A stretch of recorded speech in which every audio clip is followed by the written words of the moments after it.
Students, welcome back to my YouTube channel. आज का हमारा टॉपिक क्लास 7 साइंस है। लास्ट टाइम मैंने वीडियो अपलोड की थी chapter number 8 forces in motion की, जिसकी एक्सप्लेनेशन हम balance forces and unbalance forces तक कर चुके थे। अब हम मूव करेंगे नेक्स्ट पेज 102 पे, स्पीड। ठीक है, पार्ट 1 मैंने लगाया था, उसमें यहाँ तक एक्सप्लेनेशन हो चुकी थी। वीडियो स्टार्ट करने से पहले चैनल को सब्सक्राइब कर दीजिएगा। Speed, when we describe how fast or how slow a person or an object moves, we are talking about its speed। यानी स्पीड उसे कहते हैं जब हम बात करते हैं कि कितनी तेज़ रफ्तार से या कितनी आहिस्ता रफ्तार से कोई ऑब्जेक्ट, कोई भी चीज़ मूव कर रही है, चल रही है। रफ्तार को बेसिकली क्या कहते हैं? स्पीड वो क्वांटिटी है जो कि हमें तेज़ी और आहिस्ता के बारे में बताए कि कोई चीज़ तेज़ चल रही है, कोई चीज़ आहिस्ता चल रही है। Okay, speed can be defined as, speed को डिफाइन किया जाता है rate of change of distance, और in other words speed is the distance move per unit time. Speed को कैसे डिफाइन किया जाता है? कितना रास्ता कितने टाइम में तय किया गया। रास्ते को डिवाइड कर दें टाइम से तो क्या निकल जाती है हमारे पास? स्पीड। ठीक है, अगर हम कम टाइम में ज़्यादा रास्ता तय कर रहे हैं तो मतलब स्पीड तेज़ है, और कम टाइम में या अगर कम टाइम में ज़्यादा डिस्टेंस तय हो रहा है तो स्पीड तेज़ है। अगर ज़्यादा टाइम में कम डिस्टेंस तय हो रहा है तो स्पीड बहुत ज़्यादा स्लो है। As the SI unit of distance is the metre. Distance का SI यूनिट होता है मीटर। डिस्टेंस जो है, रास्ता मीटर में काउंट करते हैं ना, बाहर लिखा हुआ होता है मीटर, किलोमीटर, मतलब यहाँ से लेके यहाँ तक का रास्ता 500 किलोमीटर दूर है, तो मीटर या किलोमीटर में डिस्टेंस मेजर किया जाता है। और टाइम का क्या है? सेकंड। तो स्पीड का क्या बना? जैसे कि हमारे पास स्पीड का फॉर्मूला है, मैं करके बता देती हूँ। स्पीड का फॉर्मूला है डिस्टेंस अपॉन टाइम। ठीक है, तो speed is equals to, distance का क्या हुआ? मीटर, टाइम का सेकंड। तो स्पीड का ऐसा यूनिट हुआ स्पीड का मीटर अपॉन सेकंड। ओके, और बहुत जगह आपको MS -1 भी देखने को मिलेगा, क्योंकि जब नीचे से S ऊपर आएगा, इसके ऊपर +1 है तो ऊपर आगे -1 हो जाएगा। ओके, यही आपको दिया हुआ है मीटर पर सेकंड और किलोमीटर पर आवर। टाइम अगर आवर की बेस पे हम मेजर कर रहे हैं तो सेकंड की जगह आवर आएगा, और अगर डिस्टेंस हम मीटर की जगह किलोमीटर में मेजर करें तो किलोमीटर पर आवर। ठीक है, एग्जाम्पल देख लेते हैं। A man is riding his bike to his home town. एक आदमी है, वो अपनी बाइक पे चढ़ा अपने घर से। He has covered a distance, उसने कितना रास्ता तय किया? 80 किलोमीटर का 4 घंटे के अंदर। आप उसकी बाइक की स्पीड मालूम करें। डिस्टेंस कितना कवर किया? 80 किलोमीटर का। टाइम कितना लगा? 4 आवर्स। स्पीड का फॉर्मूला क्या होता है? Distance upon time.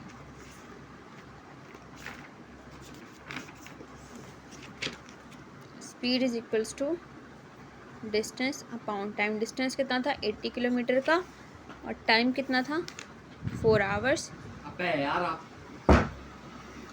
20 kilometre per hour. ठीक है, अच्छा। The man is moving at a speed of 20 kilometre per hour. Kilometre per hour क्यों लिखा? मीटर पर सेकंड क्यों नहीं लिखा? क्योंकि हमें डिस्टेंस दिया हुआ था किलोमीटर में और टाइम दिया हुआ था आवर में। अब एवरेज स्पीड किसे कहते हैं?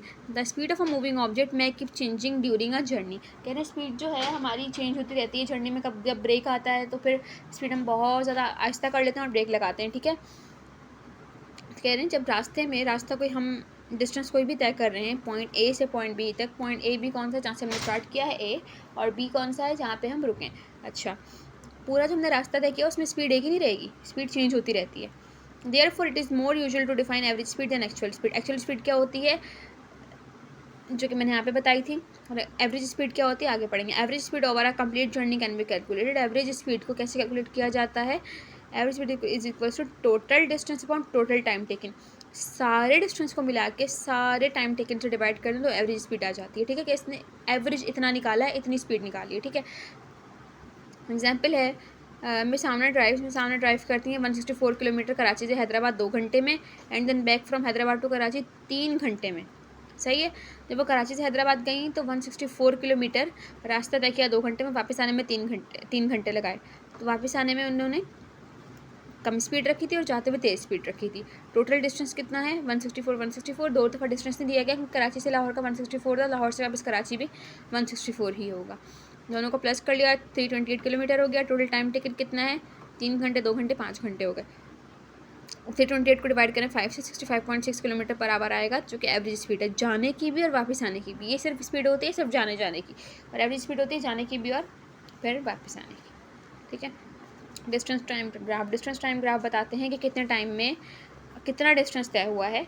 तो बेसिकली इनडायरेक्टली डायरेक्टली आपको बता रहे होते हैं स्पीड, ठीक है। A distance time graph is a useful way to show how an object is moving in a given time. Distance time graph एक ऐसा रास्ता है जिसके ज़रिए बताया जाता है कि कितने टाइम में कितना डिस्टेंस तय हो रहा है। इन अ सिंपल लाइन ग्राफ के अंदर सिंपल लाइन है वो क्या डोनेट करती है, distance against time values on graph. Distance is plotted on the y axis, distance y axis पे लिखा जाएगा और टाइम जो है वो एक्स एक्सिस पे लिखा जाएगा, ठीक है। ये एक्स एक्सिस होता है, ये वाई एक्सिस होता है। द स्लोप और gradient of the distance time graph, slope क्या होता है, ये लाइन, स्लोप कहते हैं सीधी लाइन को। Gives you the speed of the moving object, ये जो सीधी लाइन बन रही है, जो भी लाइन होगी वो आपको जो ऑब्जेक्ट चल रहा है उसकी स्पीड बताएगी, सही है। The steeper the line of the graph the faster will be the object, जैसे जैसे लाइन जो है वो स्ट्रीपर होती जाएगी तो ऑब्जेक्ट तेज मूव करता जाएगा। If we collect data about the moving object by measuring time it travels from it starting point in unit time और every second, our distance time graph can easily be plotted. जब हम start से अपन वो लेते रहेंगे, start से हम time major करना शुरू करेंगे, स्टार्ट से हम डिस्टेंस जो है जहाँ पे हमने स्टार्ट किया था वहाँ से मेजर करना शुरू करेंगे तो हम उसकी वैल्यूज आसानी से प्लॉट कर सकते हैं, ठीक है। टाइम 0 था, डिस्टेंस भी 0 था, टाइम 2 सेकंड हुआ, डिस्टेंस 12 मीटर का तय हो गया, ऐसे आगे आगे आपको बता रहे हैं। The speed of the object represented by a blue line, speed जो है ब्लू लाइन से रिप्रेजेंट की गई है यहाँ पे, ये blue line in a graph के अंदर फ्रॉम 0 to 10 सेकेंड, 0 सेकेंड से लेकर 10 सेकेंड तक। 10 सेकेंड यहाँ खत्म हो रहा है तो यहाँ पे स्पीड की लाइन खत्म हो रही है, 0 सेकेंड यहाँ शुरू हो रहा है तो यहाँ से स्टार्ट हो रही है। चेंज इन डिस्टेंस कितना चेंज हुआ, 60 किलोमीटर से 0 से 60 था, 60 minus 0 is equals to 60 metre. Change in time क्या आ रहा है, 10 माइनस 0, मतलब सबसे हाई वाले टाइम को सबसे लो वाले टाइम से माइनस कर दें तो क्या आ रहा है आपके पास 10 सेकेंड। टोटल डिस्टेंस 60 और टाइम आ रहा है 10 सेकेंड, ठीक है। Now speed is equals to distance upon time, 60 divide by 10 is equals to 6। स्पीड कितनी निकली, 6 मीटर पर सेकेंड। इन ईच सेकेंड जो एथलीट है वो इस टाइम में मूव करेगा, तो स्पीड जो है आप यहाँ पर सबसे ज़्यादा हाई स्पीड थी, ठीक है, जो भी आपकी वैल्यू निकली। The sloping straight line graph with uniform slope shows the uniform speed, Sidhi line है इसका मतलब स्टार्ट से लेकर एंड तक एक स्पीड यूनिफॉर्म थी, एक ही स्पीड फॉलो हो रही थी। ये वाला ग्राफ जो है 2 लाइन्स दे रहा है, line A with steeper slope, line A का बिल्कुल स्टीपर स्लोप है, बिल्कुल सीधी है, और दूसरी लाइन जो कि स्टीपर स्लोप क्या बताता है कि ऑब्जेक्ट जो है फास्टर मूव कर रहा है, और लाइन बी जो है वो लेस स्टीप है, मतलब थोड़ा सा कम मूव कर रहा है, ठीक है। बिल्कुल यूँ करके होगी तो स्टीपर होगी, तेज़ मूव कर रहा है, और थोड़ी सी झुकी भी होगी तो स्टीपर नहीं है। आ straight horizontal graph shows that speed is 0, Sidhi line बन गई तो स्पीड 0 होगी, ये बात आपने याद रखनी है। अगर एस से लाइन बनी है, a curve with increasing slope and non uniform speed which is increasing, the motion of a following were is an example of this. A curve with decreasing slope shows a non uniform speed. अच्छा, slope decrease हो रहा है, इसमें नीचे की तरफ जा रहा है तो यूनिफॉर्म स्पीड नहीं है, इसकी स्पीड चेंज होती जाएगी। एक्सेलरेटिंग ऊपर की तरफ जा रहा है तो यूनिफॉर्म स्पीड है, ठीक है। Our distance time graph of an object that is slowing down will also be curved becoming less and less steep showing decreasing speed। जब less steeper होता जाएगा मतलब अगर वो नीचे की तरफ आता जाएगा तो कम कम स्पीड होती जाएगी। डिस्टेंस टाइम ग्राफ से हमें क्या पता चला, distance time graph is straight line, अगर स्ट्रेट लाइन होगी तो यूनिफॉर्म मोशन होगी, मतलब स्पीड जो है वो सेम रहेगी हर जगह, एवरेज स्पीड होगी। If the distance time graph of N object is given, अगर डिस्टेंस टाइम ग्राफ अगर ऑब्जेक्ट का दिया हुआ है, speed can be calculated using a slope of the graph, तो स्लोप के ज़रिए हम उसकी स्पीड निकाल सकते हैं। The slope of the straight line is the same respective of the interval which is chosen. ये सारी बातें वही जो मैं आपको ऊपर बता चुकी हूँ, ठीक है। फोर्सेस की टाइप्स यहाँ पे दी हुई हैं, कितने टाइप की फोर्सेज हैं हमारे पास। Forces are responsible for all interaction between particle and object, particle और ऑब्जेक्ट के दरमियान जो भी इंटरेक्शन होता है वो कौन बताता है, हमें फोर्सेज बताती हैं, ठीक है। Forces is classified into 2 types, force को 2 टाइप में क्लासीफाई किया जाता है, कॉन्टैक्ट और नॉन कॉन्टैक्ट।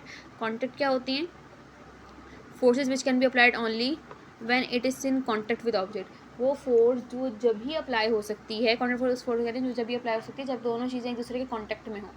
जो चीज़ धक्का लगा रही है वो भी कॉन्टैक्ट में हो, जिस चीज़ को धक्का लगा जा रहा है वो भी कॉन्टैक्ट में हो, ठीक है, फिजिकल इंटरेक्शन हो। नॉन कॉन्टैक्ट में विदाउट कॉन्टैक्ट भी अप्लाई हो सकती हैं। Muscular force, frictional force contact वाली हैं, और मैग्नेटिक, इलेक्ट्रोसिटी और ग्रेविटेशनल नॉन कॉन्टैक्ट वाली हैं, ठीक है। जब बॉल ज़मीन से ऊपर, जहाँ हम बॉल को ऊपर फेंकते हैं तो बॉल नीचे आ रही होती है, अब ज़मीन तो उठ के उसके पास नहीं जा रही ना, ग्रेविटेशनल फोर्स तो ऊपर नहीं जा रही उसको खींचने के लिए, ग्रेविटेशनल फोर्स तो ज़मीन में ही है, बस वो दूर से उसको एक अट्रैक्शन दे रही है, इसकी तरफ से अपने पास खींच रही है, ठीक है। और मैग्नेटिक फोर्स, मैग्नेट को एक दूसरे के करीब बिल्कुल लाना ज़रूरी नहीं है, दूर से ही वो अपनी मैग्नेटिक पावर निकालना शुरू हो जाता है, एक दूसरे को खींचना शुरू हो जाते हैं, तो नॉन कॉन्टैक्ट फोर्सेस में आते हैं, ठीक है। कॉन्टैक्ट फोर्सेस बताई हैं मैंने, फिजिकल इंटरेक्शन होता है। Applied force is the force that is applied to an object or person by another object or person. Applied force किसी ऑब्जेक्ट या किसी इंसान के ऊपर लगे, किसी दूसरे ऑब्जेक्ट या किसी इंसान की लगे, ठीक है, सिंपल फोर्स ही है ये। If a person is pushing a desk, एक बंदा जो है डेस्क को पुश कर रहा है रूम के अंदर, then there is an applied force acting upon the desk, तो डेस्क के ऊपर एक अप्लाइड फोर्स लग रही है जो कि एक्शन फोर्स है, कॉमन सेंस की बात है, ठीक है। फ्रिक्शन, फ्रिक्शन कहते हैं रगड़ पैदा करना, ठीक है, या